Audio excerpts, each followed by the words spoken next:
शौनक ऋषि ने सूत जी महाराज जी के चरणों में नमन करते हुए पूछ लिया, भगवान ये तो बताइए, ये 7 दिन में सुनने और सुनाने की परंपरा कहां से आरंभ हो गई? सुत गोस्वामी जी कहते हैं ये परंपरा तो देव ऋषि नारद जी और 4 कुमारों के द्वारा हुई।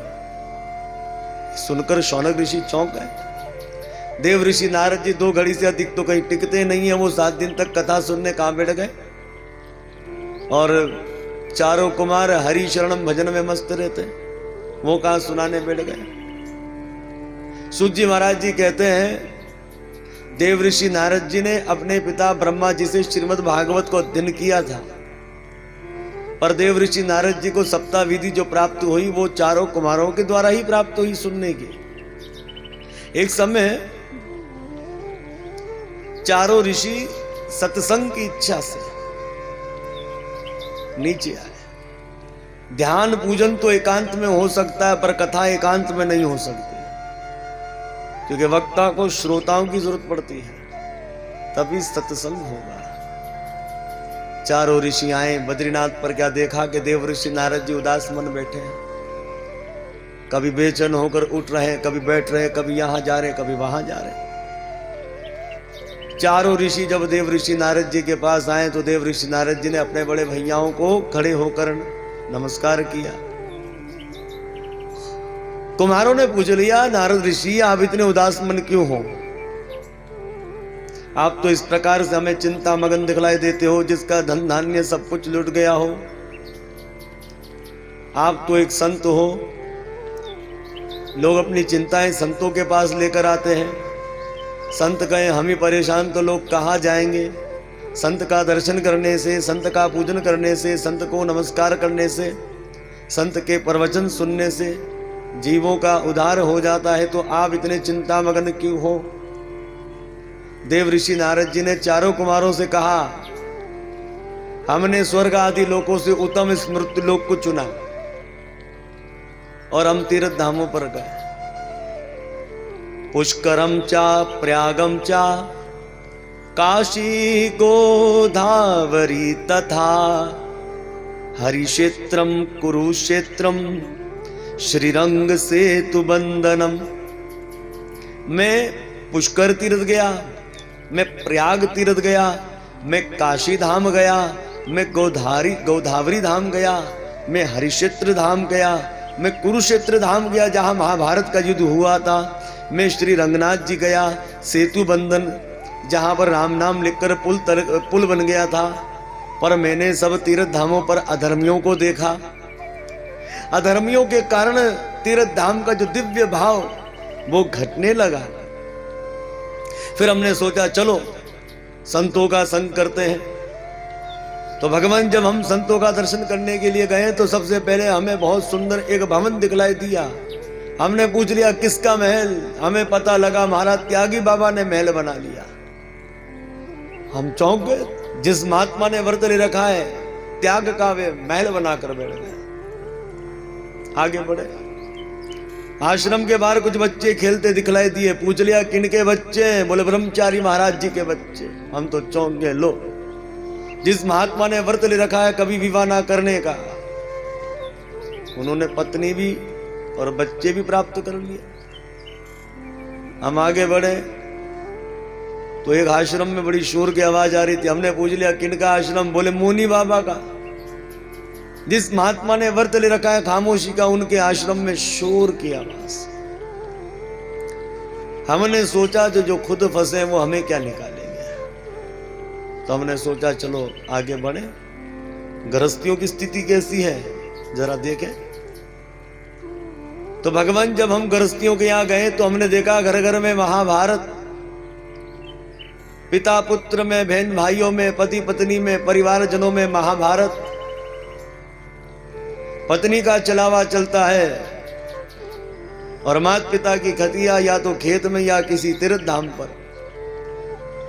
माता पिता को घर में रख भी लिया तो उनसे सलाह नहीं ली जाती, क्योंकि साले सलाहकार बने हैं। जो भी कार्य होगा तो साले साहब को ससुराल से बुलाया जाएगा सलाह लेने के लिए। और रिश्ते के नाते सौदे होते हैं, जहां सौदा पड़ जाए वही अपनी बेटा बेटियों को बेच देते हैं। भगवान जब हमने इस प्रकार से अधर्म देखा हम तो आए थे शांति के लिए, पर यहां तो क्रांति मची हुई। अब अपने मन को तसल्ली देने के लिए हम श्री धाम वृंदावन गए।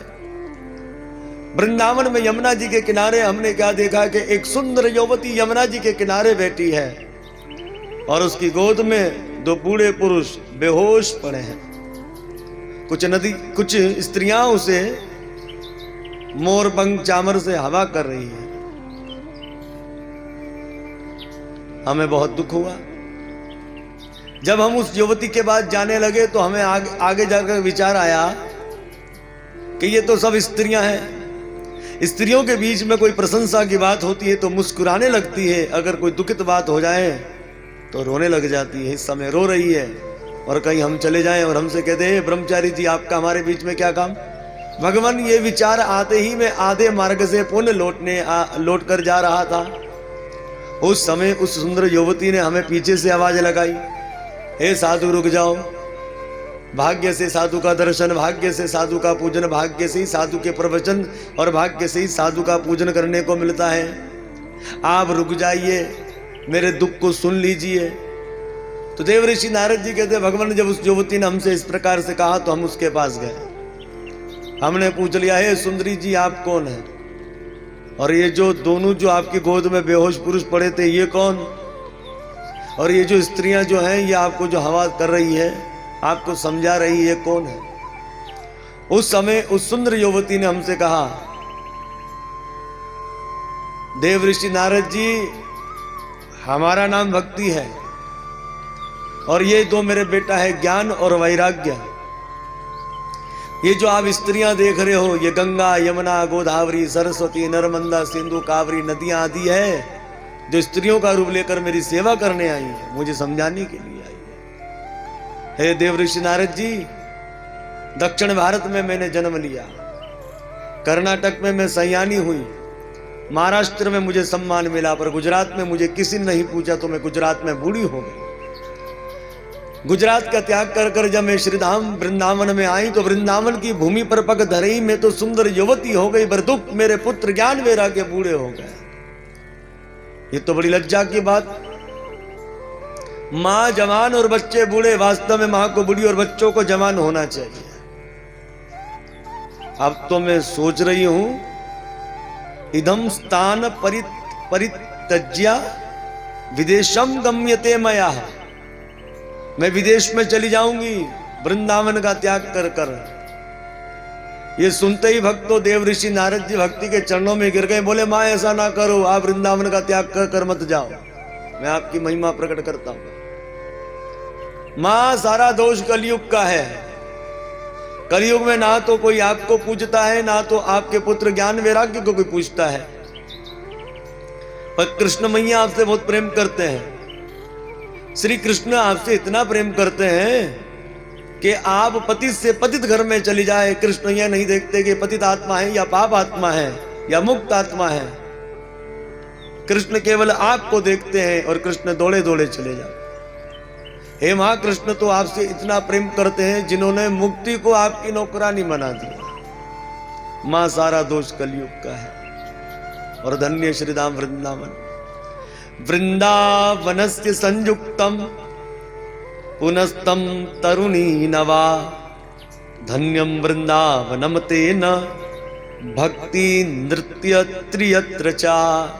धन्य श्रीधाम वृंदावन जहां भक्ति नित्य करती है। तो मां ये वृंदावन की भूमि श्री कृष्ण की भूमि और यहाँ पग धरे आप तो सुंदर युवती बन गई। सारा दोष कलयुग का है। भक्ति जी ने कह दिया, देव ऋषि नारद जी जब ये कलयुग इतना दुष्ट है तो राजा परीक्षित ने इस दुष्ट कलयुग को मार क्यों नहीं डाला, क्यों छोड़ दिया। देव ऋषि नारद जी ने कहा, मां जब कलयुग राजा परीक्षित के राज्य में आया, राजा परीक्षित कलयुग को मारने ही वाले थे। कलयुग राजा परीक्षित को देखकर घबरा गया और चरणों में गिर गया। अपने चरणों में गिरे कलयुग पर राजा परीक्षित को दया आ गई।